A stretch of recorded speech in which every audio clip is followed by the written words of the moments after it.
18. We're back at your favorite Saturday hangout, In the Garage with Bodie Stroud. Welcome back to In the Garage. Man, we were fully knocked right off course there with the fish thing. Poor Oscar, he was really sad too. I mean, he was really sad about that. He's mad at you, Paul. You guys didn't feed the fish. He says the one in there, you can't just drop the food in because there's plexiglass. It looks like underneath the water, so it hits the plexiglass and the fish are just poking at the plexiglass trying to get their food. They all died too. Oh man, poor Oscar. Yeah.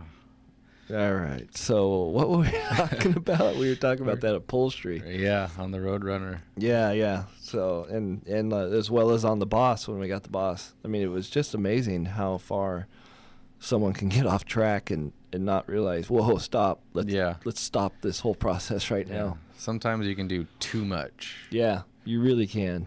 And it never hurts to ask somebody, hey, how does this look?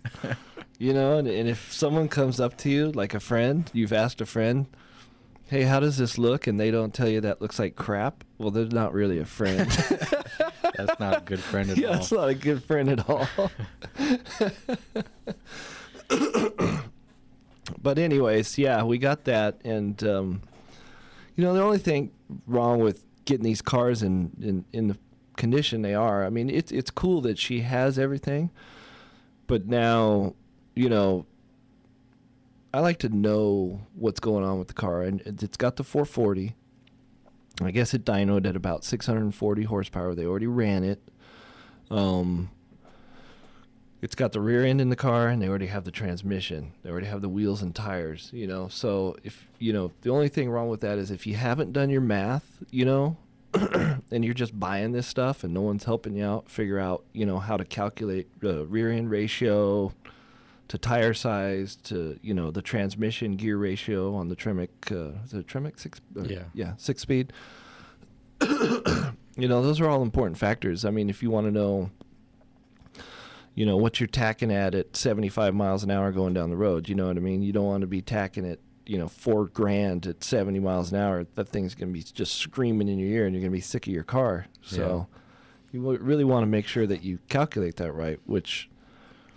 You don't want to have to be revving it up to $2,000 just to let the clutch Yeah, you don't want to do that either and slip a clutch and burn a clutch up. So there are ways to calculate this. And if you are planning on, doing a rear end change or something,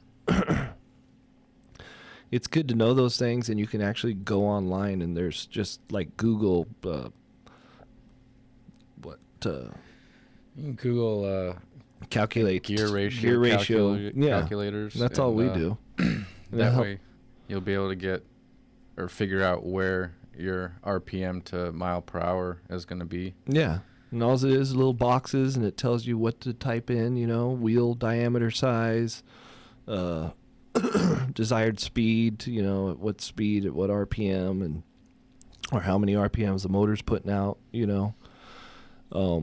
It's a real easy deal, and it helps you. So that way you know what's, do I got to slip the clutch a little bit, to get it up to 5 miles an hour, or, am I going to be on the freeway, at 80 miles an hour cruising at 2,000 RPMs, which would be, nice. That way you aren't hearing that thing scream in your ear the whole way. And you're getting your best possible gas mileage. Yeah, and the next trip you go on, your old lady isn't going to be all pissed off and not want to ride in your car because her ears are killing her. Or that could be a good thing. I don't know. Maybe you want to do that on purpose. I don't know. Just keep it in second gear the whole time the first trip. Yeah, there you go. I don't know what's wrong with it, babe. It's all, but it sure is cool, isn't it? Yeah. We look cool, don't we? Oh, man. So, but I mean, it's real easy for us to figure it out. We do the whole, we'll figure out the gear ratio by just, putting the rear end up on jack stands and spinning the tire, and counting how many rotations the pinion gear makes, the yoke there. You just want to count it. You want to mark your tire, and give it a spin and count how many times it rotates on the yoke, on the drive shaft. Mm-hmm. Compared to one full tire rotation. Yes. So, but, yeah. What next? Moment of silence, please. But no, I'm glad, you know, but it was cool because the whole car's there, and what's really cool about it is this was the guy's car that he dreamed of since high school. He used to drive around in his buddy's car in high school, and he used to stare at the dash, and you know, it just shows you how it takes you back and how the memories are so strong, you know, like the tattoo on your arm, Mitchell. Yeah, we are but memories. Yeah. But it's true, and it takes you back, and this guy wanted that car, and he went out and did it, and he's bought everything, you know, and for the most part, it's really nicely done, you know. Yeah. He's got real nice suspension, nice disc brakes,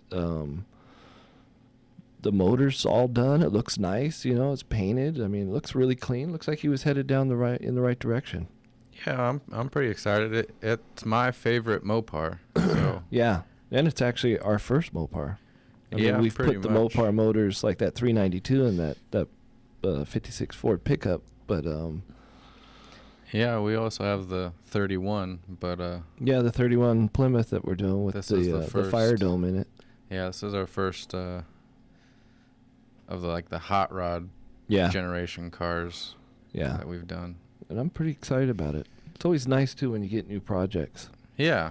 It looks like we're getting ready to start a new one for Tim Allen as well. We're going to be doing a 68 Camaro for him, a smoky unit replica. I think we talked about it a little bit on one of the last shows. We talked about that trip that we made over to Edelbrook. Oh, yeah, that's right. We got to get him over here talking to us. Yeah, that would make for a really good show. Yeah, see what they're up to. But so that'll be another exciting one. We've been talking, and actually me and my dad and Tim went to lunch, and Brett and Tim's daughter a couple weeks ago, so that was cool. And looks like we're going to move forward with that one too. We'll talk more about it when we come back from our break.